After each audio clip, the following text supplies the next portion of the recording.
You are listening to the People Centric Podcast, where we talk through the toughest challenges that people face at work and give practical advice to fixing those challenges. Thanks for joining our movement to create workplaces that are happier, healthier, aligned, and empowered by putting people at the center of all that we do.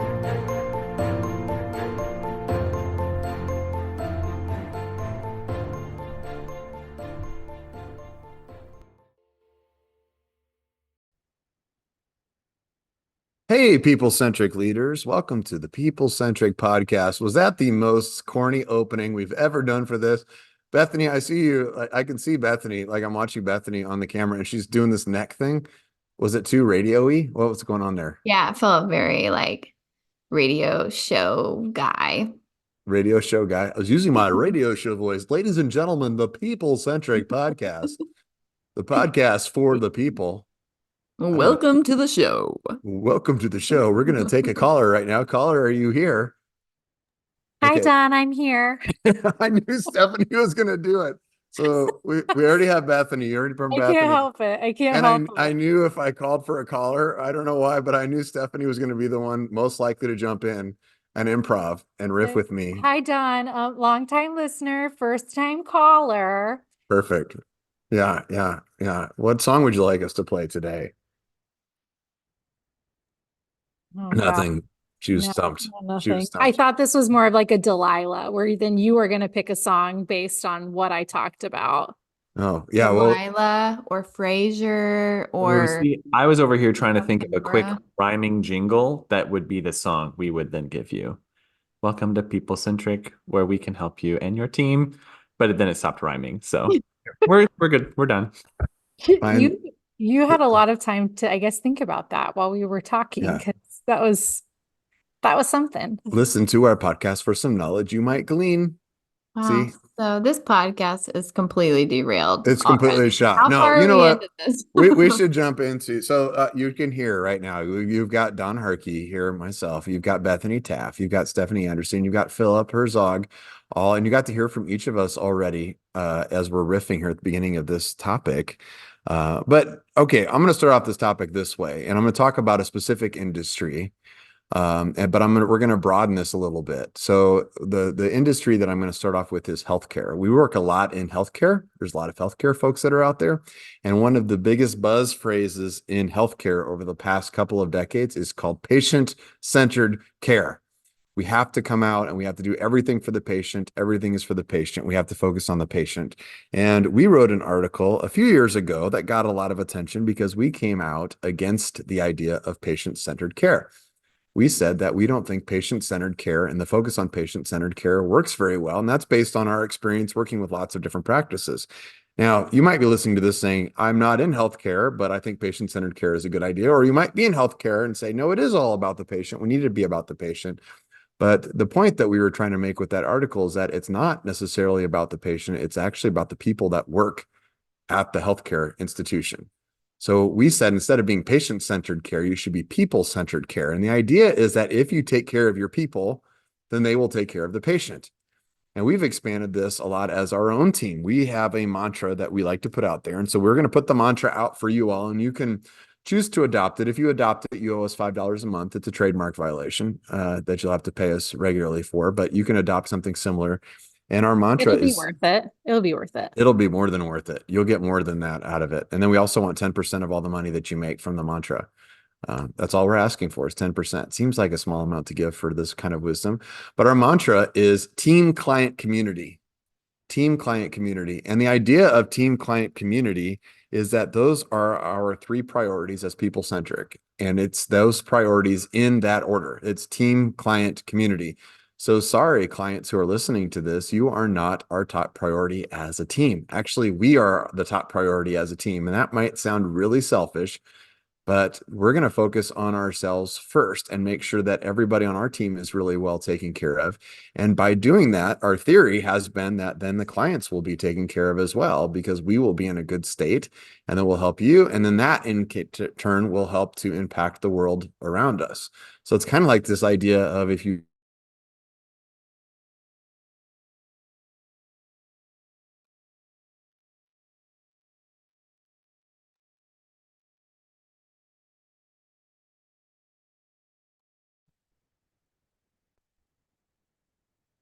Okay, restart.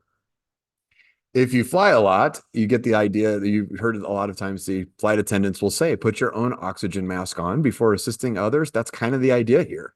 Is if you take care of your team, they will take care of your customers and the clients around you. And so you should start with that. So that's the discussion we wanted to have today. Is team client community the right approach? What does that do for our team? What does that mean by focusing more attention on your team than your client? Because we all get lost in everything else. So that's that. And then also the community piece. How does the community piece fit into that? Because it's easy to think about team and then client, but where does the community piece fit into? So let's start off the discussion here with our team, just talking about when we say take care of our team, what do we mean? Like, what does that look like, taking care of the team or being team focused first?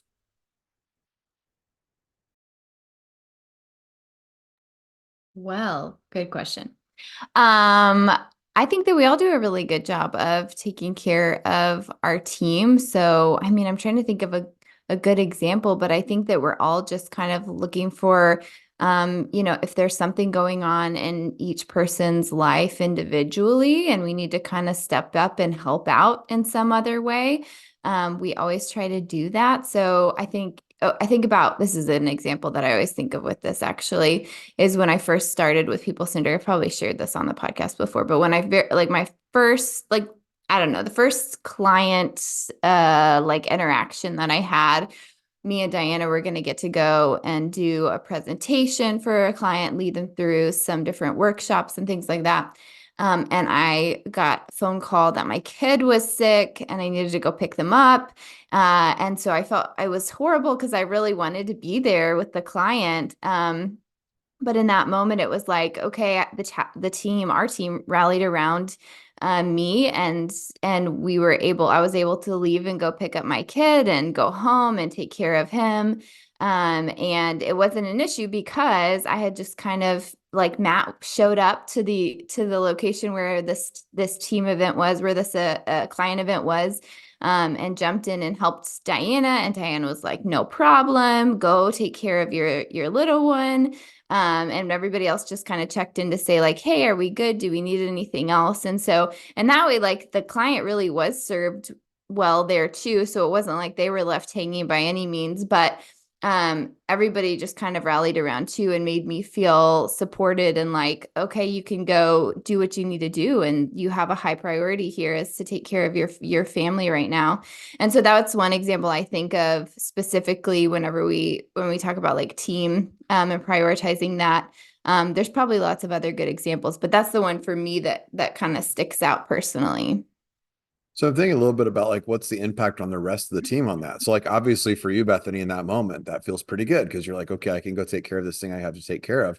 But I'm wondering what from the other rest of our team's perspective, what do we see in that? Is it because I could see other people listening in and going, well, that's annoying. So then great. So now when Bethany has to run home for sick kids, we all have to cover the work for her. But like, what's the response from our team look like?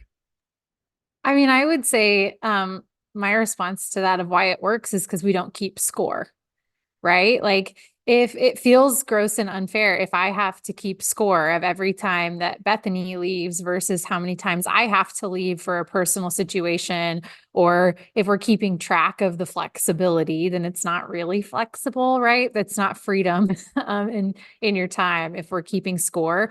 And so I think that's just one thing that our team does well is we don't keep score on those type of things. And we just know that we're all going to need that at some point. Oh, except for Don just held up his tally sheet that apparently he personally keeps in his diary about all of us. And Who's winning? the diary, I mean, a burn book, apparently. So You're making a great point, and then I did make a joke, and I held up to the camera a little tally sheet, which shows like the tallies for everybody on there. You all notice Matt has a lot more than anybody else does. So. And then tracks. then it's me. Okay, And damn then it. it's Bethany, just so you know. Need to That's work on. that's a really good point in terms of like, because you can do favors. This is true in any relationship, right? If you're like, well, you did this last time, and so I'll do this time, and then this. And if you really find yourself keeping score, that doesn't help build trust between the two people, because then it's never that we all need each other equally all the time. Mm. So if you recognize that, if you're keeping score on it, like if you have a policy, like we have people who have a policy, like you can get so many days that you can go do this. That's kind of a form of keeping score. Mhm. Yeah. So does it feel bad to support each? I mean, this is leading. I'm trying to figure out a way to ask the question without leading. Is this an the witness. intervention? Do you guys hate me? Is this what's going on? Yeah, it's not about you. It's more your kids, Bethany. Yeah, I know. Yeah, we'll blame them. All three of them. They take your time and attention away from us, which, is not preferable. No, I feel like the question could be, well, and it was my question before joining the People Centric Team, because there's some things we offer here that are different. What Don was talking about, an open time off policy, which is there's not necessarily a designated number of days for time off. And anywhere I've ever worked before, I have finagled and negotiated and exceeded always days off and made it work, because I would kind of set up an offer. Hey, this can be this and I can do that. And it always worked. You put in the time, you do the crime almost as it is. Like, you shouldn't take off extra time from work. Everyone gets jealous and it's not sustainable. But here it's cool. It feels less work up front to do those kinds of things. Because I think when we say team, client, community, team to me means like the success of our team professionally, like in our roles at People Centric. And that can only happen as a team. And so when I have a client mistake, which has happened before, and I've also talked about on this team and on this podcast, people jump in and help. And it's not, wow, Philip, you're so stupid for making a mistake. It's, wow, Philip, like, what do you need and how can we solve this together? So success here, and then also success outside. Like, we love to celebrate each other's families. Don's daughter Molly had a great success this last weekend for her acknowledgement. Stephanie and Andy got to do some really cool trips this year with friends, and Andy did a competition, right? Bethany had Audrey, and there's many cool things happening with the team. Matt and Rianne got to see Jace. Diana's in Japan. So all these things I think can happen because we also support each other during the workday and beyond work hours. And so for me, it's not always, is it hard? It's like energizing and fun. Because I know, like, when I leave, there's a way that we've set ourselves up where I'm supported when I'm here, I'm supported when I'm not. And my goal as a team member is to do the same for each of you. So that leads to then building good relationships with clients too. Yeah. I like that. Just talking about just celebrating each other, I think, is a part of that too. So I like those examples, Philip. And one thing that I was thinking about too is another time that we prioritize our team first is when we're actually talking about the work that we're doing and our capacity and client, like specific clients. And so I think we've had the conversation too, just transparently. We've had the conversation too, where it's like, okay, how is this work that's right in front of us, or honestly, this client that we're working with, how is this impacting maybe a particular team member? And is it worth it really for us? And we have really honest and open conversations about that to say, gosh, is it worth it? Maybe the weight that this is being put on a specific team member, is it, are they taking maybe too much time from this person? Are they maybe a little bit out of bounds in what they're asking from us, or from this individual, or things like that? And we have a really honest conversation on our team about that, to say, like, is this really like hard for our team in this way? And if it's impacting just kind of our mental health and well-being too, we do want to consider that. And so that's another example that we've talked about when we're prioritizing team. Yeah, I love that you said that, Bethany. That's kind of what I was thinking, because it sounds like, I think if you're listening to this from the outside in, it sounds like we just say yes to a lot, right? And I think we say yes to the things that benefit our team, but we also say no sometimes too. And I think that's the part of like team client community that stands out to me just from like the business side, is like, we say no sometimes to opportunities or working with specific people or specific projects. Like, we don't do everything a client could ever want from us sometimes. And it sounds weird saying that, and even telling a client sometimes that we're team client community. It's understanding that we know what we're really great at and what the work we enjoy doing. So that means that we don't do everything.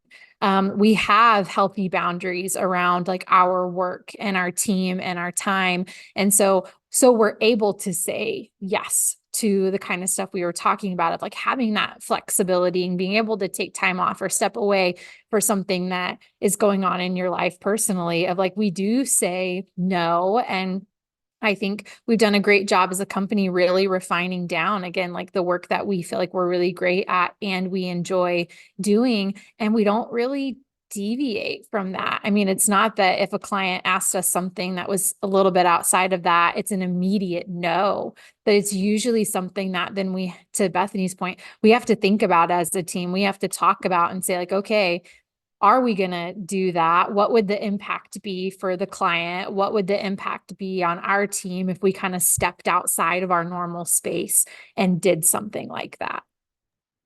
Yeah, it sounds, I mean, when we first talk about, like, if you say, I'm going to put the team in front of the client, and we talk about some of the examples we've given here, it sounds like there's almost a sacrifice for the client, like the client gets less.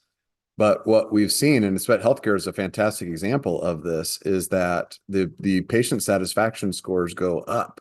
The quality of healthcare goes up when you take care of your team. And I think we've seen that too. Like our quality, what we're able to do for our clients, the quality gets better. We're not making sacrifices. It's just that we know that if we take care of ourselves and we provide better service overall too. So I don't want people to hear, well, just give up, you're sacrificing something. I think that's the coolest thing about being people centric, is whenever you find the way to balance, what being people centric is, which we talk about a lot, which is the empowerment and alignment, the empowerment for the individual trying to become more powerful, than the alignment for the team also working together. Then you answer questions differently. Like we often talk about, like somebody coming to a supervisor and asking for a raise. Can I have a raise? And then the non-people centric answer to that is, well, I guess I got to check into it, or no, it's not time yet. The people centric answer to that is, I would love to give you a raise. We're on the same team. Let's figure out how to make that happen. And then we're sharing the reality of the situation of saying, like, I'd love to pay everybody more than we can pay. Let's figure that out. If you help us figure that out, that's great.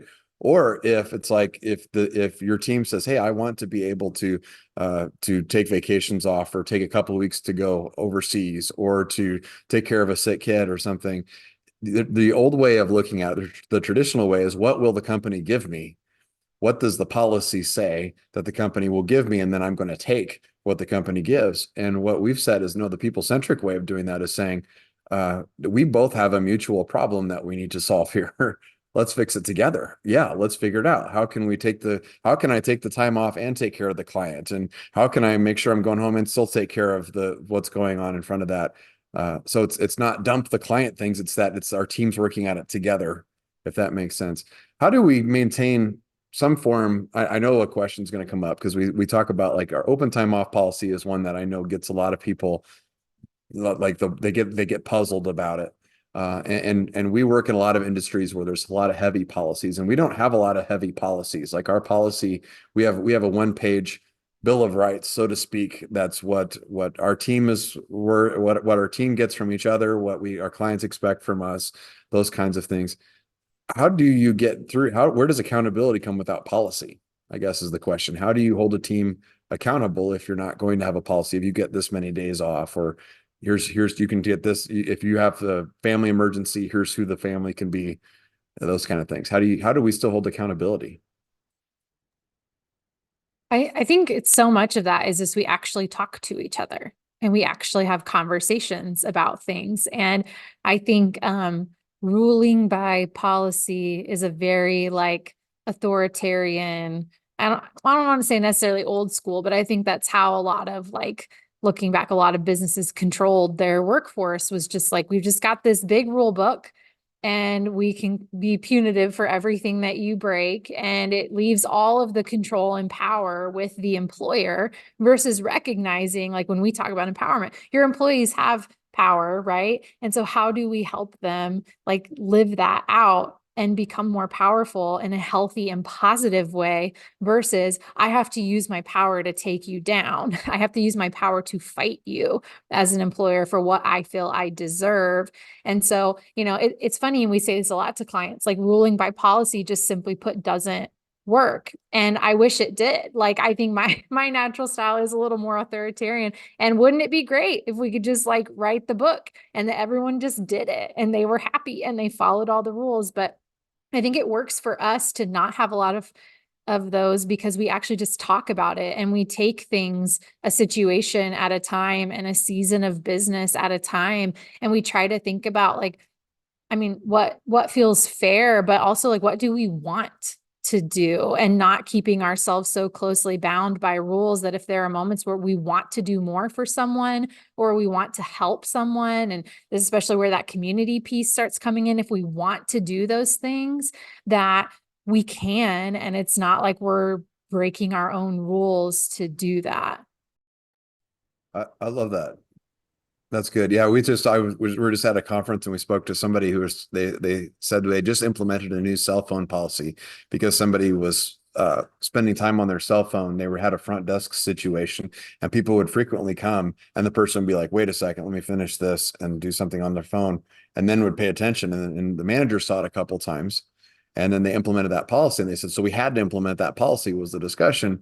And it happened in a workshop setting. So we got to talk a little bit about it because that's what we were there for, was to just have those discussions. So it's not just me calling out somebody in a random discussion. That's what we were there for. So I asked the question, I said, so have you seen that a lot? And what was the person doing on their phone during that? And the person says, well, I don't know. They just shouldn't be on their phone. That should never take the priority. And I'm like, well, that could have been somebody who was having a really serious problem in that moment that they did that. It could have been they were texting a doctor about something else related to what you were working on. Like, they're not knowing what was on the phone. And then how did you not go to that person and bring that up? Why did you implement that? And they said, well, it's too bad that person ruined it for everybody else, is what the other person, they commented on. And I said, no, it sounds like you ruined it for everybody else.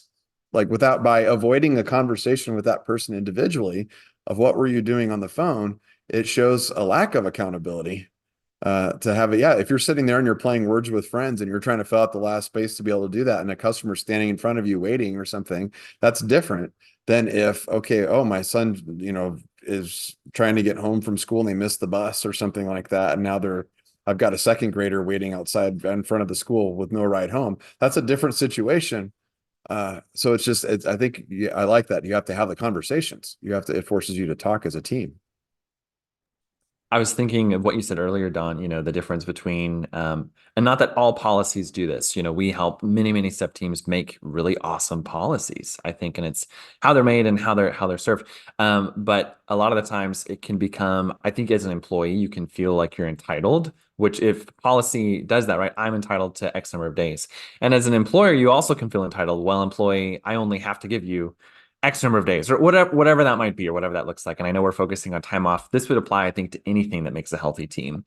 Of like, if I give you this, then you give me or owe me that, in a way. And in terms of like our team, just like why I show up, I've always loved the mission of anywhere I've worked. And so that's been really important. And I am just highly addictive to serving our clients, like our client teams. I love finding their own mission and their own hearts for what they're doing and serving them. And they're all very different people and different personalities. And as part of your question of accountability, how do you build that in? I kind of think, our team client community is really more like a flow. So the oxygen analogy works well too. I always think of water. I'm a Colorado kid, and the Rockies send water in one direction and it has to flow through a town, and then it goes to the meadows, and it goes all the way, to the Gulf of Mexico.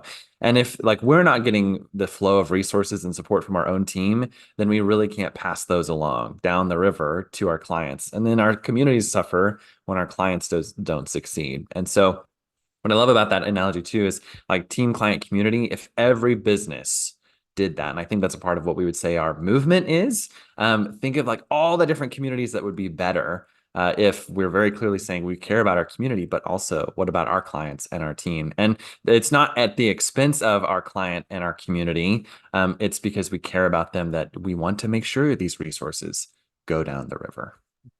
Yeah, it's not something that you get. Like, if you came into People Centric and you said, okay, I heard that you have an open time off policy and I can't wait to take advantage of that. And I heard that I get to take off work anytime I want to, and that I want to take advantage of that. And I get this, the team's going to take care of me. I think that would hit our culture very hard, and that person wouldn't last very long. I think when we say team client community, what we're asking each other is to give that. It's not what you get, it's what you give for that. So it's thinking, how can I support my team around me? How can I support the people that we work with? And I say my team, meaning everybody sees it as my team. I try to always avoid side note as a leader. I heard somebody else talk about this recently, how they said, they like to, it was a CEO saying, I like to talk about my team. I always say, like, I don't like to talk about my team. And I try to avoid saying my team. I try to say our team, because it's not mine. You're not mine. If you're mine, then I own it. Then you're trying to get stuff from me. I think there's a different mindset. It's our team. It's that we give this for each other. I have many times felt very, very supported by other people on the team, just like I support back. It's not a management employee give back. It's a team culture of saying, I'm going to support the team of what they need in that moment, knowing that someday I might need that as well. It's not just altruistic. It's knowing that we might come back. Let's talk about the community piece, because I think the client piece is pretty obvious. I'm sure everybody listens to this. You can replace client with customer or patient or whoever it is that you're working with. But the community piece, I think, is another piece. What does the community piece mean? Why is that? Why is it even in there? Because I think the team piece jumps out, team before client, but then what does the community piece add to that? I'll just say how I think about it. And I know everybody on our team might think about this a little differently, but like we don't exist in a vacuum, right? Like for us at People Centric and for our clients, we don't exist in a vacuum. We exist in communities and real places and real towns and neighborhoods that are impacted by the work that we do. And I think, I come from a nonprofit background, so I'm very much like, let's put on our cape and save the world some days. So you'll have to forgive me if I'm going there a little too much for you, but I do think we underestimate sometimes the impact that we have just by living our everyday lives in the places that we are and the people who we talk to and the people that we touch. And I think for us, the community is that acknowledgement that we have a real world impact with the work that we're doing. Like when we help a business be successful, that means people have jobs where they have fulfillment, right? Versus feeling that they have to like slug into work every day. Like we've like our believers, like you should be able to really enjoy what you do for your work, and life's too short to work at a job that you hate. And that has a ripple effect too, because then the people in your life benefit from you being a healthier and happier person. And then your neighborhood and your community and then the broader world benefit from that. And so I think sometimes that means that, number one, like acknowledging that impact, but then also looking for like, where can we multiply or maximize that too? And if you live in our local community in Springfield, you know that we'll do like pro bono work sometimes. We will sponsor things. We do try to make an impact where we are when financially like that makes sense. But I think for me, it's that almost like philosophy of remembering that like we don't exist in a vacuum, and there's a lot of impact that we have just outside of our office doors or your office doors if you're a client, and that we want to acknowledge that and look for those moments where like we could do something that would maybe make a wave instead of a ripple of change. It's really easy to forget. I mean, even in this podcast, right? We don't know who's listening. Right. You get some data on that, but there's a lot of listeners who we will never hear from. And we have heard from a few listeners who we didn't know existed, who have come out and said, hey, I applied this, and this to what you were doing, and it really helped me here. We speak at conferences a lot. We'll be at conferences. We were just at one a couple of weeks ago, and it was a COO of a company came back and said, hey, I applied this check-in process that you guys talked about in your podcast, and it made a huge difference. And it's suddenly like our managers are thinking about their jobs differently, and the employees are thinking about things differently, and our turnover dropped significantly, and our engagement scores went up. And it's like, we just did that little tidbit. If we recognize, there's something bigger in the community that you're impacting, that's what fuels us at the end of the day. I think it's easy to forget that the things that you do, no matter what the business is, no matter what the organization is, no matter whether it's a for-profit, nonprofit, whatever, has a bigger impact, and you have an opportunity every day.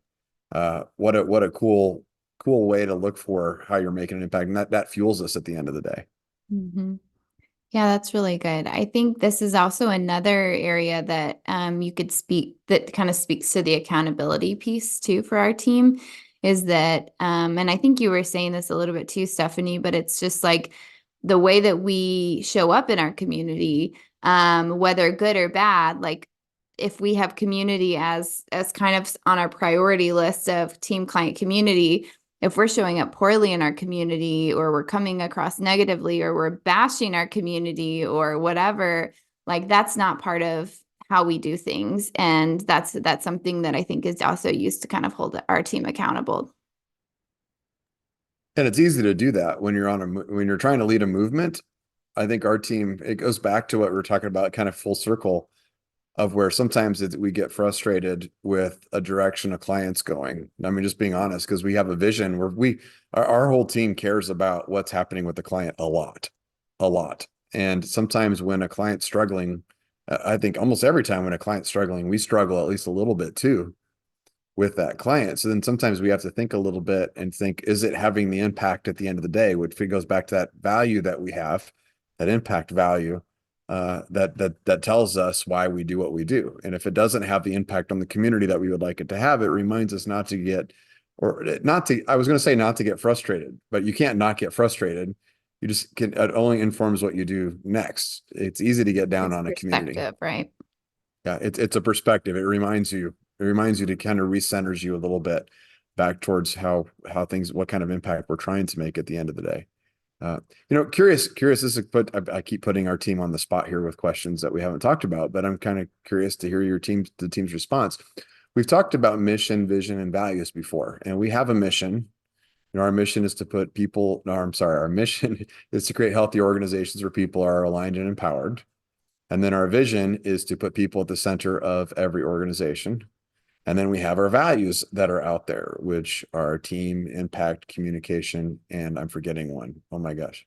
Truth. Yeah. So, I mean, we've got those things, but then we also have this other statement. We've talked about how your mission is what you do, right? Creating healthy organizations. The vision is what winning the game would look like. Right? If you were playing a game, what does winning the game look like? It's to put people at the center of every organization. The values become the rules of the game. So where does this fit in? Like, where does this, we called it kind of a mantra coming in this team client community. Because honestly, if we say things internally, if I hear our values a lot on our team, but I hear this a lot, probably more than our mission or vision statement. Where does this fit in if you're an organization? I mean, the way that I think about it is just like how you what you prioritize. I don't know, like a good name for that, other than that's just what I think of is like, this is how we prioritize. The other things are very guiding in terms of our identity, but this helps us, I think, prioritize how we work together as a team and for our clients and all of those things. Yeah, that's a good way of looking at it.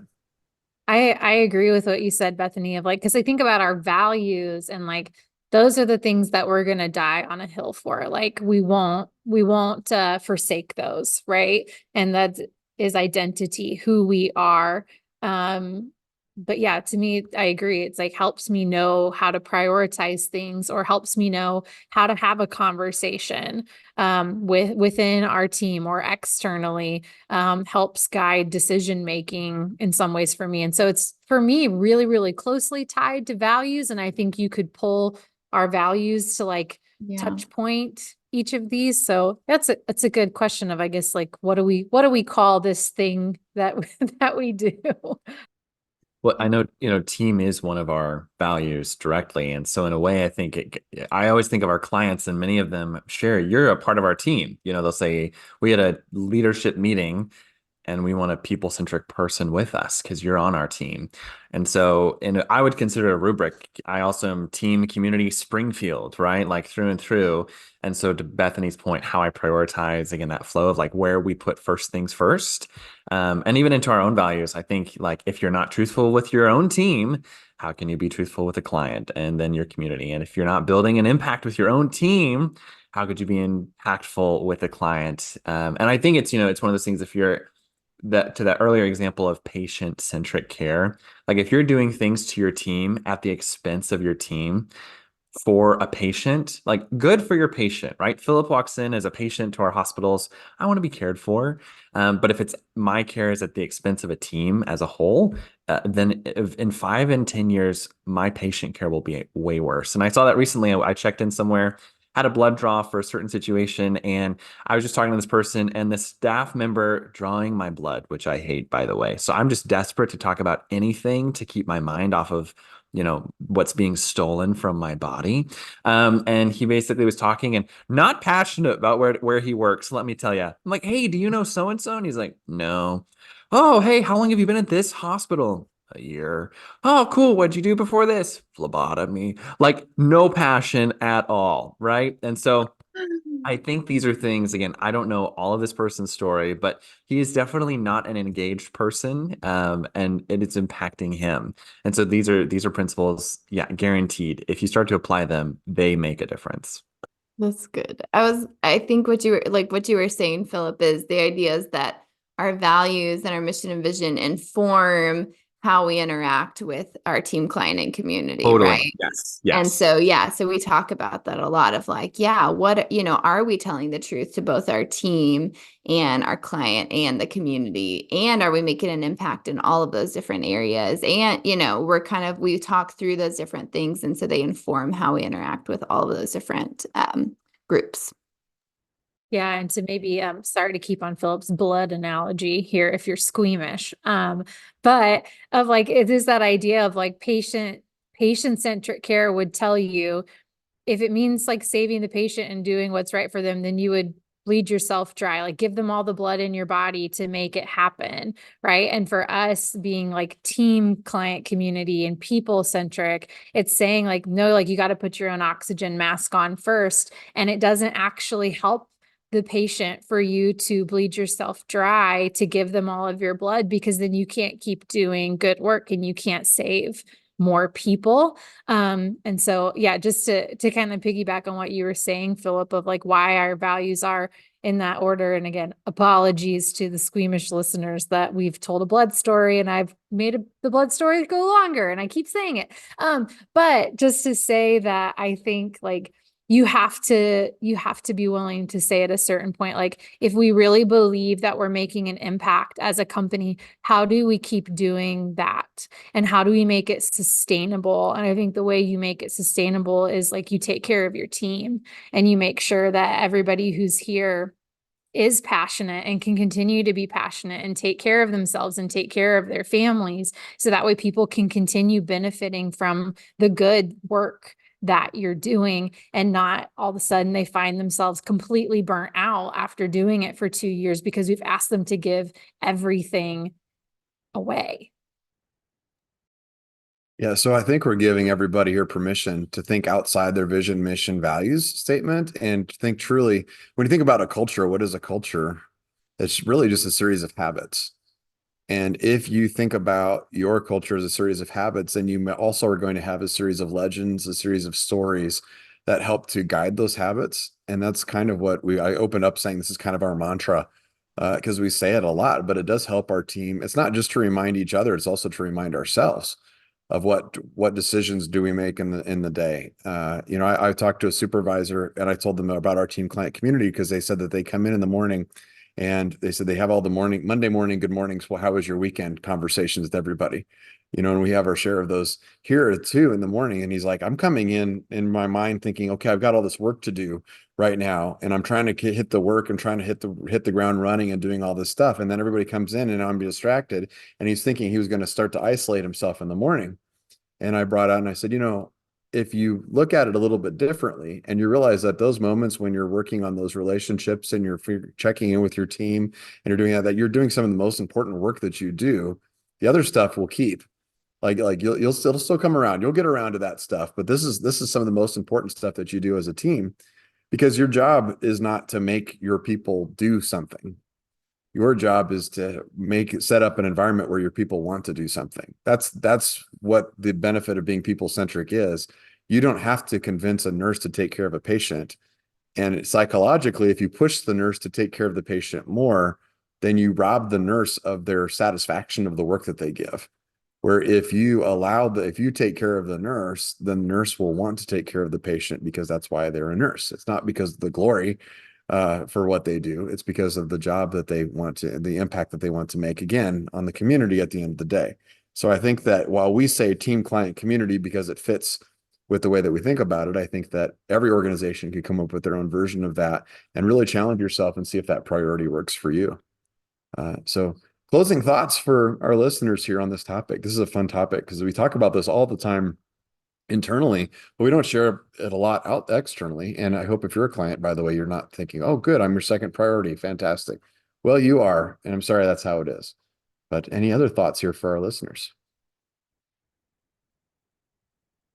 I will, since we didn't expound on the client side very much, I do want to just say that whenever we have the conversation about client in this, and we talk a little bit about like impact or truth telling or things like that, when we're talking about like how to prioritize like the client and all of the other stuff, again, it's very it's usually for their own good too. So I think we said that, like, yeah, it does. We want to make sure that we're rightly prioritizing like client work or things like that for our team. But also usually it's like, gosh, we're really looking at, are we making an impact for this client? Should we be doing more here?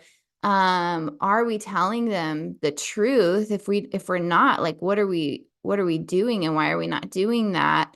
Have we not been prioritizing them the way that we need to, really?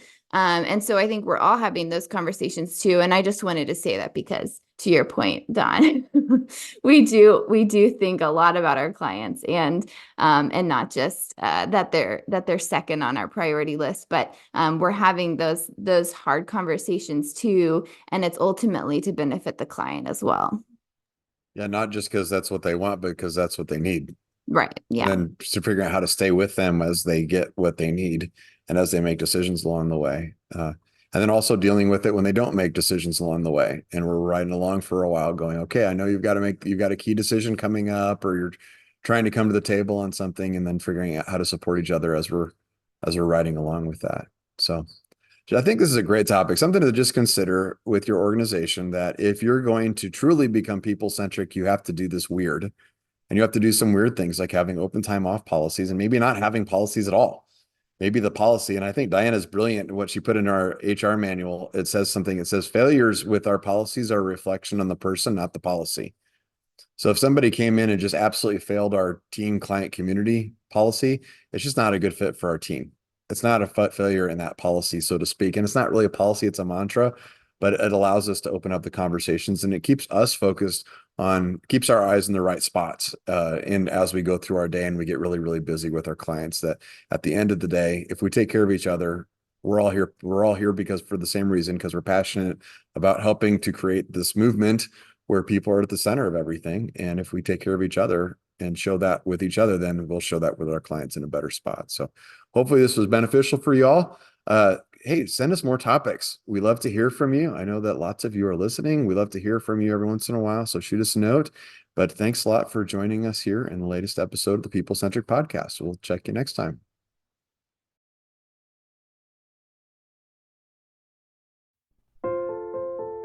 Thank you for listening to the People Centric Podcast. We are so grateful for you joining us every week. If you like this content, please like and subscribe. Also, feel free to share on your social media with everyone that you know. It really does help us. If you would like to contact us, I have put our information in the show notes. Please reach out anytime. We love hearing from you. We will be back next week with a new topic. Until then, be well and lead well.